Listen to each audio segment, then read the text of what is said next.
PMC ప్రేక్షకులందరికీ నా నమస్కారం.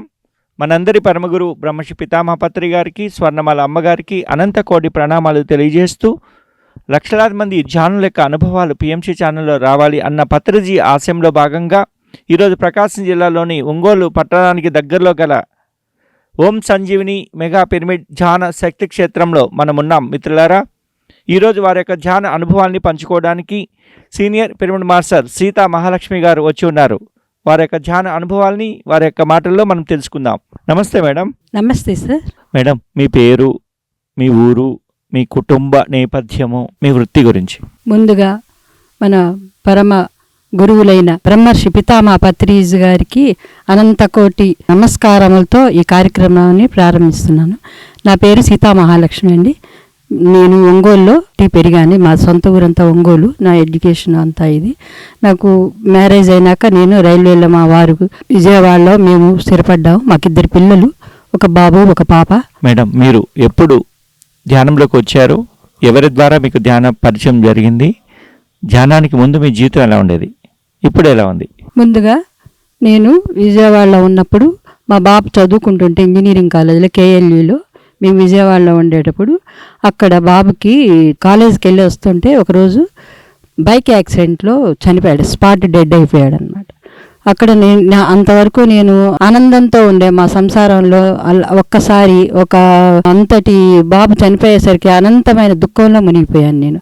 అప్పుడు మా ఎదురింట్లో ఉండే ఒక మేడం మా బాబు పద్ధతి, బాబు నాకు ఎంతో బాగా, ఒక తల్లికి ఎంత అపురూపమైన బిడ్డ అంటే అట్లా ఉండేవాడు నా కొడుకు నాకు. ఆ మేడం నా బాధ చూసి అక్కడ మెడిటేషన్ చెప్తున్నారు. ఈవిడని ఎట్లా మార్చాలి, ఈ దుఃఖం నుంచి ఈవిడని ఎలా బయటికి తేవాలి అనేసి ఆవిడ ప్రయత్నించి అక్కడ మెడిటేషన్ చెప్తున్నారు. అంటే నేను చాలా రోజుల నుంచి ఏంటి మెడిటేషన్ అంటే ఏంటి నేను ఇంత ఏడుపులో ఉంటే నన్ను మెడిటేషన్కి తీసుకొని రమ్మంటుంది ఈవిడ. నాకు నచ్చక కొద్ది రోజులు ఆవిడ ఎన్ని రోజులు చెప్పినా నేను రాలేదు. కానీ ఒకరోజు ఆవిడ పట్టుబట్టి నన్ను జక్కా రాఘారావు గారు, పద్మావతి మేడం అని విజయవాడలో ఉన్నవాళ్ళు. అప్పుడు నేను 2003లో నవంబర్ 9వ తారీఖున నేను ఆ ధ్యానంలోకి పౌర్ణమి, కార్తీక పౌర్ణమి రోజు నేను వాళ్ళ ఇంట్లో నేను ధ్యానం అనేది తెలుసుకున్నాను. ఆ ఇష్టంగానే కూర్చుంటే ఆ ధ్యానం నాకు ఆ ఒక్కరోజు ఆ సామూహికమైన ధ్యానంలో నాకు అనంతమైన ఏడుపు. అసలు ఒక తల్లికి అప్పటికి బాబు చనిపోయి 3 నెలలు. కానీ నేను ఆ దుఃఖంలోంచి ఆ ఒక్కరోజే ఆ మేడం నాకు చెప్పారు, నువ్వు ధ్యానం చెయ్యమ్మా, నీ బాధలన్నీ తొలగిపోతాయి, నీ సమస్యలన్నీ ఇట్లే పోతాయి, నిన్ను ఎట్లా మారుస్తానో చూడు అని చెప్తే, ఈవిడేంటి ఇట్లా పిచ్చి మాటలు మాట్లాడుతుంది, ఈవిడికి ఏం తెలియదు కావాలనుకొని అయిష్టంగానే కూర్చున్నాను. కానీ ఆ ధ్యానంలో ఆ పౌర్ణమి రోజు ఆ సామూహిక ధ్యానంలో నాకు అప్పుడు అంతగా తెలియదు. మాస్టర్స్ చాలామంది వచ్చినారు, నాకు ఎవరెవరో కూడా నాకు అప్పుడు ఆ టైంలో నాకు అసలు ఏమి పట్టించుకోలేదు నేను. కానీ ఆ ఒక్క గంట ధ్యానం నన్ను అనంతమైన నమ్మకం, కాన్ఫిడెన్సు, ఎవరో నాలోని దుఃఖాన్ని తీసేసినట్టు అయిపోయింది. నేను కొంచెం అప్పటి నుంచి మారాను. ఆ ధ్యానం నాకు చక్కటి ఒక రకమైన విశ్వశక్తి నాకు ఇప్పుడు అది తెలుస్తుంది. నాకు ఆ మాస్టర్స్ నన్ను ఎలా మార్చారనేది నాకు ఇప్పుడు ఈ రోజుకి నాకు అది అవగతం అయింది అనమాట. నాకు అది తెలియలేదు. కానీ చల్లగా ఒక చల్లని చెయ్యి నా తల మీద నన్ను ఒక రకమైన ప్రపంచానికి, ఈ బాహ్య ప్రపంచంలోంచి నన్ను అంతర్ముఖరాలుగా చేసినట్లు నేను అనుభూతి చెందాను. ఆ అనుభూతి నన్ను ఆ తర్వాత పత్రి సార్ చాలా రోజులు అక్కడ విజయవాడలో చంద్రలోక్ కాంప్లెక్స్ స్టేషన్ దగ్గర 41 days క్లాసెస్ చెప్పారు. నేను ఆ క్లాసెస్కి ఎవ్రీడే వెళ్ళేదాన్ని. వెళ్ళి దానిలో శాకాహారం గురించి చెప్పేవాళ్ళు. మేము యాక్చువల్గా వెజిటేరియన్స్ కాదు, నాన్ వెజ్ తినేవాళ్ళం, ఫ్యామిలీలో ఉండేవాళ్ళం. మా వారికి పిల్లలకి బాగా వండి పెట్టేదాన్ని నేను. అవన్నీ ఇని నేను నిదానంగా నేను మానలేదు. కొద్ది రోజులు, ఒక 2 సంవత్సరాలు నన్ను నేను తెలుసుకొని ఈ ధ్యానం వల్ల ఇన్ని లాభాలు ఉన్నాయి, మనం ఎందుకు ఈ నాన్ వెజ్ తిని దీనిలోని మన శరీరాన్ని ఇలా పాడు చేసుకోవడం ఎందుకు అనేసి నేను మానేశాను. నేను మానేసినా కూడా మా వాళ్ళకి నేను ఆ నాన్ వెజ్ వండి పెట్టేదాన్ని అనమాట. నేను మానేసినక్కడ అలా నో రిజల్ట్. కాకపోతే నా దుఃఖం తగ్గింది. ఏంటి ఈ ధ్యానం వల్ల ఇన్ని ఉపయోగాలు ఉన్నాయి, మానసిక నేను అంతులేని శక్తి సంపన్నురాలయ్యాను. ఈ ధ్యానం, ఈ ప్రతి జీవి, పుట్టిన ప్రతి మనిషి పుట్టక తప్పదు, చావు తప్పదు, ఈ రెండు ఉంటాయి అన్నమాట. ఇది ఆ సత్యం అనేది నాకు అర్థమైపోయి దీని గురించి ఎందుకు దుఃఖంగా మనం పాకులాడాలి. పోయేవాళ్ళు ఎట్లయినా వెళ్తారు, కాస్త ముందు వెనక అనేది ఆలోచన పెరిగింది. జ్ఞానం తర్వాత నాలో మార్పు వచ్చింది. అంతకుముందు ఏదో సినిమాలు చూసుకుంటా తినుకుంటా పిచ్చి పిచ్చి మాటలు, టీవీ సీరియల్స్ ఇలాంటి కాలక్షేపాలతో చేసిన దాన్ని నేను అంతులేని బుక్స్, పత్రిసారి చెప్పింది సజ్జన సాంగత్యం, స్వాధ్యాయము, ధ్యానం, శాకాహార జగత్తు, ఈ 4 కాన్సెప్ట్స్లో నేను పట్టుకున్నాను అనమాట. పట్టుకొని ఈ వదిలేయాలి అనుకొని నేను మానేశాను. అయితే నేను ఇంట్లోనే బుక్స్ చదువుతూ ఇంట్లోనే వీళ్ళకు వండి పెడుతూ నేను తింటున్నాను, కానీ నా వల్ల ఏమీ ఉపయోగం, ఇన్ని సంవత్సరాలు కూడా నేను వేస్ట్ చేసుకున్నాను అనుకొని అప్పుడు ఒక 10 సంవత్సరాల క్రితం మా వారు చనిపోయారు. చనిపోతే నాకు రైల్వేలో ఉద్యోగం ఇస్తా ఉన్నారు. నేను మా పాపకి మ్యారేజ్ అయిపోయింది, నాకు అవసరం లేదు, ఇక్కడ ఒంగోలు వచ్చేసాను, నా పుట్టిల్లుకి ఒంగోలు వచ్చి నాకు ఒక ఇల్లు ఉంది, పెన్షన్ వస్తుంది, ఇదే నా జీవితం, ఇదే నాకు ఈ ధ్యానమే 10 మందికి చెప్పాలనే కాన్సెప్ట్ తోటి నేను మా ఊరు వచ్చేసి నేను ఇక్కడ ఉండి సెటిల్ అయిపోయి పూర్తిగా మా అన్నదమ్ములు మా చుట్టాలు ఎవరు వచ్చినా నేను వండి పెట్టేదాన్ని. అవన్నీ మానేశాను. ఈ శాకాహారం వండడం కూడా చాలా తప్పు. మనం ఎందుకు శాకాహార ర్యాలీలు చేస్తూ చెప్పేది ఒకటి చేసేది ఒకటి కాదు. నేను కంప్లీట్ ఇంకా బౌల్స్ మార్చేశాను, ఇల్లు మారిపోయాను, నా ఇంటికి వెళ్ళిపోయాను. 10 మందికి ఇలా ధ్యానం చెప్తూ మెడిటేషన్ వల్ల ఇన్ని ఉపయోగాలు ఉన్నాయని 10 మందికి నాకు అర్థమైందని 10 మందికి నేను చెప్పడానికి ప్రయత్నిస్తూ ఈ పూర్తిగా నేను మా ఇంట్లో ఇంకా నేను కంప్లీట్గా మానేసేసి ధ్యానం చెప్తూ నేను ముఖ్యంగా పత్రిసారి చెప్పిందంటే before meditation and after meditation నాలో ఎన్ని మార్పులు వచ్చినాయి అంటే ఈమె ఎక్కడికి వెళ్తుంది ఎక్కడికో వెళ్తుందండి అనుకొని మనలో సత్యం ఉన్నప్పుడు మనం ఒకళ్ళ గురించి భయపడక్కర్లేదు అనే జ్ఞానం అబ్బింది. ప్లస్ తోటి వారితో మనం అందరం ఎలా ఉండాలి, మన చుట్టుపక్కల వాళ్ళతో మనం వాళ్ళు ఇట్లా అనుకుంటున్నారు వీళ్ళు ఇట్లా మనకు అనవసరం, మనం ప్రేమగా వాళ్ళకి ఒక ఆప్యాయమైన పలకరింపు, ఒక మంచి మనకు తెలిసిన సత్యాన్ని వాళ్ళకి చెప్పడం ద్వారా ఇలా కాదమ్మా ఇలా ఈ ధ్యానం చేయడం వల్ల ఇన్ని ఉపయోగాలని శారీరకంగా, మానసికంగా, ఆర్థికంగా మన ఫ్రెండ్స్ని, మన చుట్టాలు వీలైనంత వరకు వాళ్ళు వింటారో వినరో అది మనకు సంబంధం లేదు. మనం దారిలోకి వస్తే వాళ్ళు మన దారిలోకి వస్తారు. పత్రిసారి ఒక్కడే ఆయన ఇంతమంది, ఇన్ని లక్షల మంది, ఇన్ని కోట్ల మంది ప్రపంచాన్ని ఎంత మార్చడానికి ఆయన ప్రయత్నిస్తున్నాడు. ఒకటే నా గోల్, ఒకటే 10 మందికి చెప్తాం, ఇంటే విన్నారు లేకపోతే లేదు, మంచి ఇది అల్టిమేట్ సత్యం, ట్రూత్. ఈ ట్రూత్ని మనం అర్థం చేసుకున్నాం కాబట్టి చెప్పడం వరకే బాధ్యత. మా అమ్మ ఇలా ధ్యానం చెయ్యండి, ధ్యానం వల్ల ఇన్ని ఉపయోగాలు ఉన్నాయి, ధ్యానం వల్ల మనకి ఏంటి, ఇదేంటి, మనం ఎందుకు ఈ భూమి మీదకి వచ్చాము, మన లైఫ్ పర్పస్ ఏంటి, ఈ ధ్యానం చేయడం వల్ల తెలుస్తుంది అనేసి నేను అందరికీ ఒక కంకణం కట్టుకొని అందరికీ నా లైఫ్ని అంతా మార్చుకున్నాను, నన్ను నేను మార్చుకున్నాను. ఇప్పుడు హ్యాపీ. నేను ప్రతి ఒక్కళ్ళకి నా చేతనైనంతవరకు సహాయం చేస్తున్నాను, లేకపోతే కుదరదంటే పక్కకి వెళ్ళిపోతున్నాను. No comments, no judgement, negative, only positive thinking, positive, do positive, think positive and అలా అని కాన్సెప్ట్ పెట్టుకున్నాను. హ్యాపీగా లైఫ్ లీడ్ చేస్తున్నాను. నేను చాలా యాక్టివ్గా ఉన్నాను. నా ఏజ్కి నేను తగ్గట్టుగా నేను ఇంకా అందరు అంటుంటారు నువ్వు ఇంతసేపు ధ్యానం చేసినందువల్ల ఇంత యాక్టివ్గా ఉంటే ఈ ధ్యానం చేయడం వల్ల నాకు ఇంతటి మానసికమైన స్ట్రెంగ్త్, శారీరకమైన శక్తి ఆ విశ్వమే నాకు ఇస్తుంది. ఆ ధ్యానం చేసిన ఒక గంట కల్లా నాలో విపరీతమైన ఎనర్జీ లెవెల్స్ పాస్ అవుతున్నాయి. నాకు థర్డ్ ఐ ఓపెన్ అవ్వలేదు, నేను ఇది చెప్పట్లేదు, సత్యం ఒకటే నాకు అర్థమైంది. ఈ ధ్యానం చేసినందువల్ల మనలో మార్పు before meditation and after meditation అనేది నాకు చాలా తొందరగా నన్ను ఒక మంచి బాట వైపు నడిపిస్తుంది. పత్రిసారి మనకి అరటిపండు ఒలిచి చేతికిచ్చి తినమంటే ఎంత వెర్రివాళ్ళమో అది అంతా వదిలేసుకున్నాం. అది ఆ చక్కటి ఆ ఫలాన్ని, ఆ రుచుల్ని మనం, ఆ ధ్యాన ఫలాన్ని మనం అందుపుచ్చుకొని మనం తిని 10 మంది చేత తినిపించి ఆ ధ్యాన ఫలాన్ని మనం అందుకోవాలని నా అభిప్రాయం సార్. మేడం, మీరు ఎప్పుడు శాకాహారిగా మారారు? శాకాహారిగా మారకముందు మీ యొక్క ఆలోచనలు, మీ ఎమోషన్స్ అంటే భావోద్వేగాలు ఎలా ఉన్నాయి, ఇప్పుడు ఎలా ఉన్నాయి? అలాగే శాకాహారం వల్ల ఉపయోగాలు, శాకాహారిగా ఎలా మారారు? శాకాహారిగా మారడానికి ముందు ఈ ఒక బుక్ చదివాను నేను. ఆ బుక్లో నాన్ వెజ్ తినేది 40 hours పడుతుందండి మనకి డైజెషన్ అవ్వడానికి. దానివల్ల ఆ పేగుల్లో అదంతా నిలబడిపోయి ఒక 2-3 రోజులు పడుతుంది మనకి బయటికి దీనిలో ఆ చెత్త అంతా మనం బయటికి తీసేసేయడానికి. అందువలన దానివల్ల విపరీతమైన గ్యాస్ ఫామ్ అయ్యేది, ప్లస్ మళ్ళీ ఏంటంటే అనేకమైన రోగాలు జబ్బులు వస్తున్నాయి.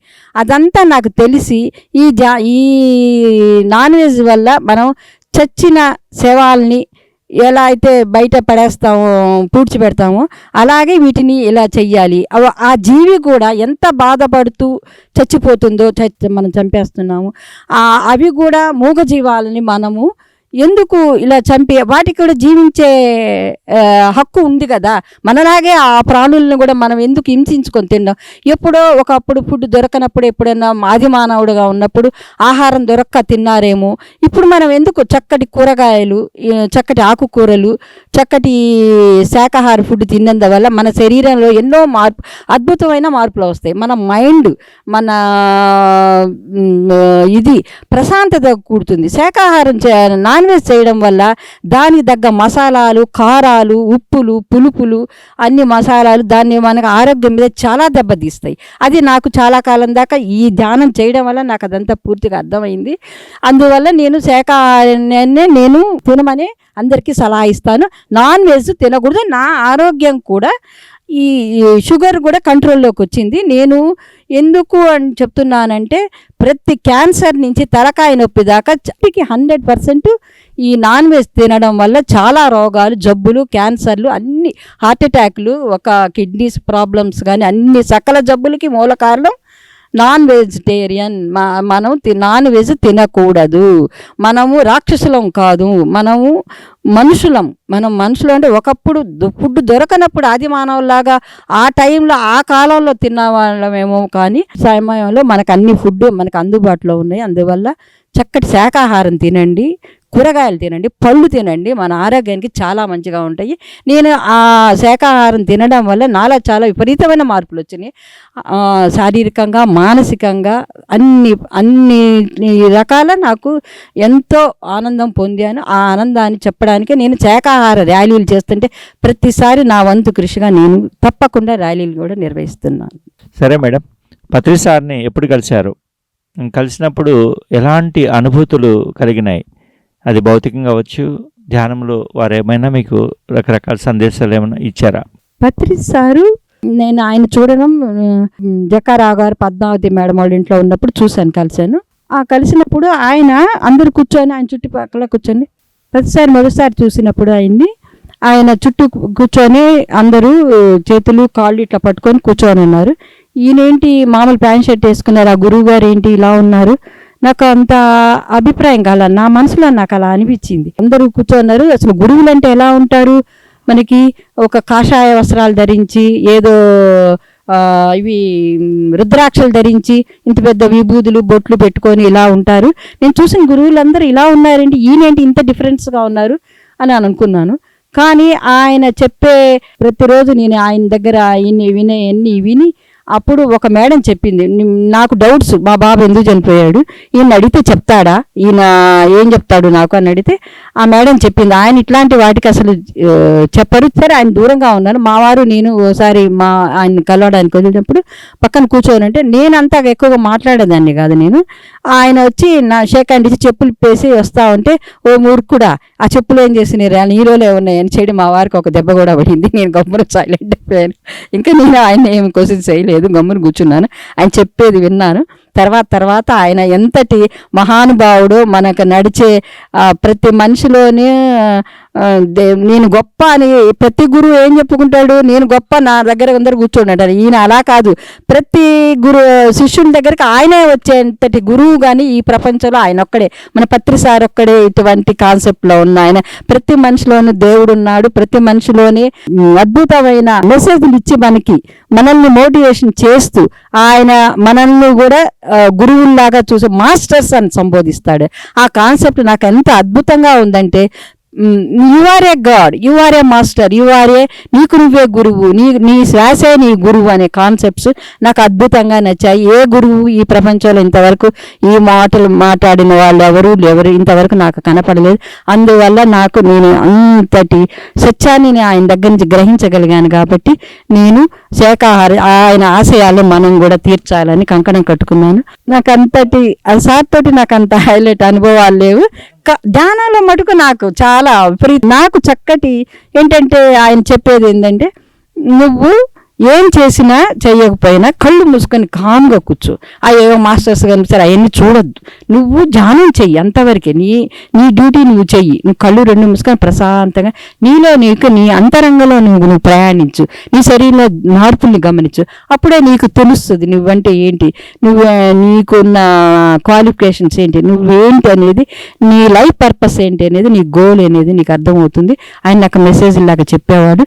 నేను కూడా ఆయన అన్ని ఫాలో అప్ అవుతూ ఎవరిని కూడా మంచి మంచి బుక్స్ చదివేదాన్ని. ఆయన రాసిన తులసి దళం అని ప్రతి బుక్ ఆయన చెప్పినవన్నీ నేను చాలా వరకు బుక్స్ ఫాలో అయ్యేదాన్ని. మంచి ఎక్కడ చెప్పినా అక్కడ ఆయన ఏం చెప్పాడంటే, హింస చూడు హంస పకడు అంటే, మనం మంచిని గురించి హంస పాలు నీళ్ళల్లోంచి నీళ్ళు వేసేసి పాలు ఒకటే తీసుకుంటుంది. అలాగే ప్రతి విషయంలోనూ నేను నెగిటివ్ ఉంటుంది, పాజిటివ్ ఉంటుంది. నేను నెగిటివ్ వదిలేసి పాజిటివ్ ఒకటే నేను తీసుకుని దానివల్ల నేను అమితమైన శక్తిని, అనంతమైన హ్యాపీని, అనంతమైన నాకు జ్ఞానం అందిందని నేను నమ్ముతున్నాను. మేడం, ఇంత అద్భుతమైనటువంటి ధ్యాన మార్గాన్ని తెలుసుకొని ఎన్నో లాభాలు పొందారు, ఎంతో జ్ఞానం పొందారు కదా. మరి ఈ సమాజానికి ధ్యానపరమైనటువంటి సేవా కార్యక్రమాలు ఎలాంటివి చేస్తున్నారు? నాకు ఈ ధ్యానాన్ని ఎట్లా నేను ముందుకు తీసుకెళ్ళాలి, నేను వస్తున్నాను, మా ఊరు వచ్చేసిన కాడి నుంచి నేను ఇక్కడ వస్తున్నాను, క్లాసులకి అటెండ్ అవుతున్నాను, ఏం చేస్తున్నాను, ఏంటి ఇంతేనా, ఇంకేం చేయాలి నాలో ఒక అంతులేని తృప్తి. ఆ తర్వాత నాకు అర్థమైంది, పిరమిడ్స్ నువ్వు తయారు చేయొచ్చు. పిరమిడ్స్ ప్రతి ఇంటి మీద పిరమిడ్ కట్టుకోమన్నారు సారు. అది కట్టి 10 మందికి క్లాసులు చెప్దామని అని అనుకున్నాను. కానీ ఆ కాన్సెప్ట్ ఇప్పుడు నా తర్వాత వాళ్ళు అవి ఆచరించే వాళ్ళు ఎవరు అనేది నేను కొద్దిగా వెనకబడి, తర్వాత నాకు మళ్ళీ మెసేజ్ ఏమొచ్చిందంటే పిరమిడ్స్ తయారు చేసాము అని. ఇప్పుడు మా ఇంట్లోనే నేను ఆ పిరమిడ్స్ తయారు చేయిస్తూ నాకు తోచినంత ఈ సమాజానికి ఈ మార్గంలో నాకు అద్భుతమైన పిరమిడ్స్ తయారు చేస్తున్నాను. వీలైనంత వరకు నా సేవని నేను అది అమ్మడం వల్ల దాని మీద ఏదో లాభాలు సంపాదించాలి, కానీ ప్రతి ఇంటిలోనే ఒక పిరమిడ్ ఉండాలని చదువుకునే విద్యార్థులకి స్కూల్స్కి వెళ్తున్నాను, వాళ్ళకి మెడిటేషన్ చెప్తున్నాను. ఇంకా నాకు తోచినంత క్లాసెస్ ఎక్కడ పౌర్ణమికి అమావాస్యకి ఎక్కడ జరిగినా నా సేవ నేను ధన్ ఈ 3 రూపాయలు ఏది నాకు అనుకూలంగా అంటే, ధ్యానం చెప్పడమే కాదు, శాఖాహార ర్యాలీలు జరుగుతాయి, ఎక్కడ ర్యాలీలు జరుగుతుంటే అక్కడికి వెళ్తుంటాను, అన్నీ చేస్తున్నాను, చెప్తున్నాను. పిరమిడ్స్ కూడా నేను తయారు చేయించి అమ్ముతున్నాను. అదే నా కాన్సెప్ట్. నేను 10 మందికి ఇలాగే నా జీవితాన్ని ఇందులోనే కంటిన్యూషన్ చేస్తూ ఇంకా ఎంతోటి జ్ఞానాన్ని మనం ఇది నేర్చుకున్నాం కదా అని ఇంతటితో ఆగకూడదు. ప్రతిరోజు మనం నిరంతర విద్యార్థుల్లాగా సాగిపోతూ ఉండాలి. 10 మందిలోనే వాళ్ళు గొప్ప, వీళ్ళు గొప్ప అని, వీళ్ళు తక్కువ అని చూడొద్దు. మనం ప్రతి మాస్టర్లోనే ఒక్కొక్క అంశం ఉంటుంది. ఒక్కొక్క దాన్ని మనం గ్రహిస్తూ 10 మందికి మనం చెప్తూ మనకు తోచి ఇన్ని రోజులు నేను గమ్మునుండేదాన్ని. మనకేం తెలుసులే, మనం ఏం పెద్ద మాస్టర్స్, నాకేం తేడా ఓపెన్ అవ్వలేదు అని అనుకుంటుంది. కాదు, అది తప్పు కాన్సెప్ట్. ఏబిసిడీలు తెలిసినా కూడా ఆ ఏబిసిడీలే 4 ముక్కలు, నువ్వు నేర్చుకున్న 4 ముక్కలే ఆ పిల్లలకి చెప్పడం, మన పక్కింటి వాళ్ళకి చెప్పడం, మన చుట్టాలకు చెప్పడం మన బాధ్యతగా నేను పెట్టుకున్నాను. వినేవాళ్ళు వింటారు, వినని వాళ్ళకి నాకు సంబంధం లేదు. చెప్పడం వరకే నేను బాధ్యత అనుకున్నాను. ఇప్పుడు ఫుల్ నా లైఫ్ అంతా నేను ఈ ధ్యానానికి అంకితం. ఆనందము, ఈ అదృష్టము, ఇది నేను చాలా పూర్వజన్మల సుకృతంగా నేను భావిస్తాను. నేను ఇన్ని రోజులు ఏమనుకున్నదంటే, నాకెందుకు ఇంత దురదృష్టం ఇట్లా అనుకునే కాన్సెప్ట్లన్నీ తొలగిచ్చేసాను. మనము మనిషి జన్మ ఎత్తాము, ఈ పిరమిడ్లోకి రావడం అంటే పూర్వజన్మ సుకృతం ఉండి ఎన్నో జన్మలు ఎత్తితే కానీ మనం ఒకసారి ఈ ధ్యానంలోకి రాము అనేది ప్రతిసారి చెప్పిన సూత్రాలని నాకు బాగా వంట పట్టించుకున్నాను. నేను చాలా ఆనందంగా ఫీల్ అవుతున్నాను. తోటి మనిషిని ప్రేమిస్తూ వాళ్ళతో మనకు అనవసరం. మన చేతనంత సహాయం చెయ్యాలి, లేదంటే ఒక మంచి మాట మాట్లాడాలి. ఎక్కువగా నెగటివ్ వినదలుచుకోలేదు. టీవీలో ప్రోగ్రాములు, సుత్తి ప్రోగ్రాములు అవన్నీ నేనేమి చూడను.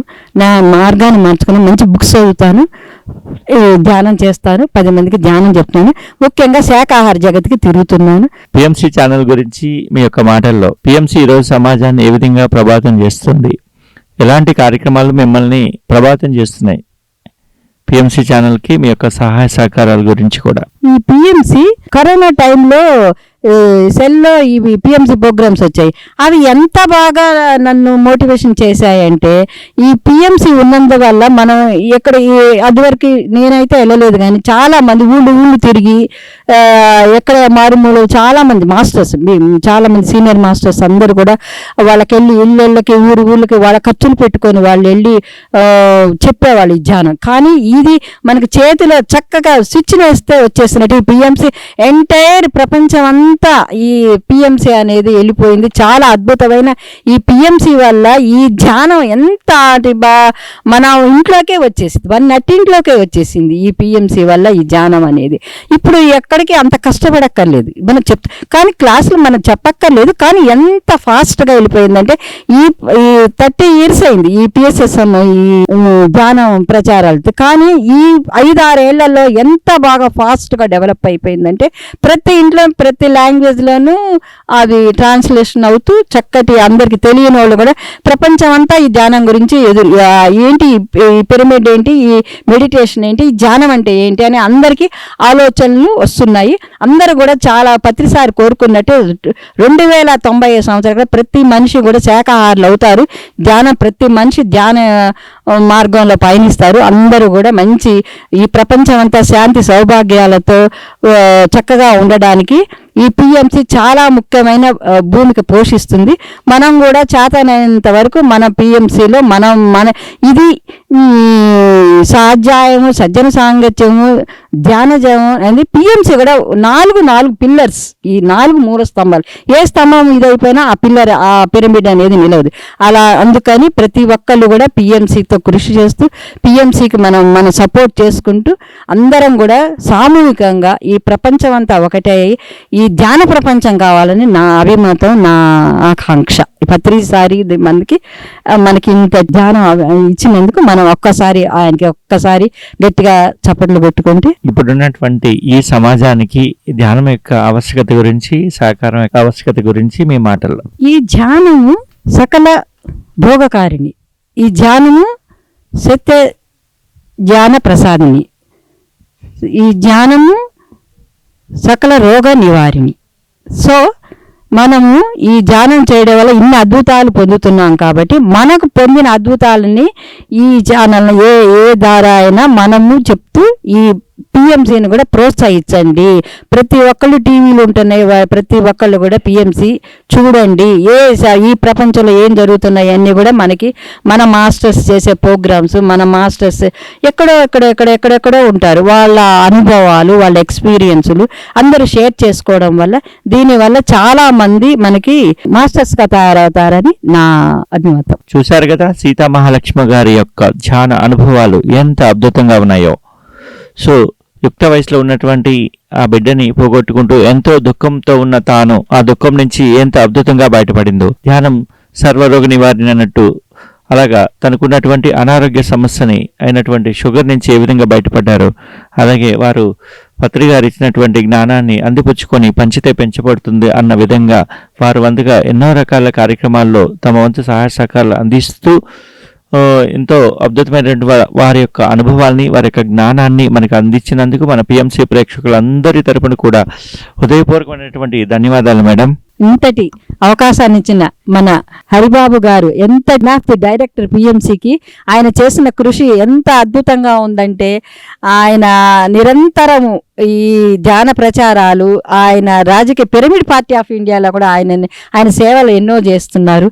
నేను ప్రతి మనిషిలోనూ మనం ఇది చూస్తున్నాం. కానీ ఈయన ఎంతటి నిరంతర కృషివల్యుడు అయిన ఈ సమాజానికి, ఈ ధ్యాన ప్రపంచానికి ఏం చేయాలని అనేది అహర్నిశలో పోరాడేలా ఇంతటి అద్భుతమైన హరిబాబు గారికి ఒక్కసారి మనం అందరం ధన్యవాదాలు తెలుపుకుంటూ, ప్రతి ఒక్కళ్ళు పిఎంసి ఛానల్ చూడండి, చక్కటి ప్రోగ్రామ్స్ వస్తాయి. మనకున్నంత అవేర్నెస్, మనకి తెలియని విషయాలన్నీ చాలా నిరంతరం మనం నేర్చుకోవచ్చు అని నా అభిప్రాయం. అవకాశం ఇచ్చిన పిఎంసి ఛానల్కి మరొక్కసారి నా ధన్యవాదాలు తెలుపుకుంటూ, పత్తిసారి గారికి, ఈ ఒంగోలు ఓం సంజీవిని మెగా పిరమిడ్కి మనం ఒక్కసారి గట్టిగా ధన్యవాదాలు తెలుపుకుంటూ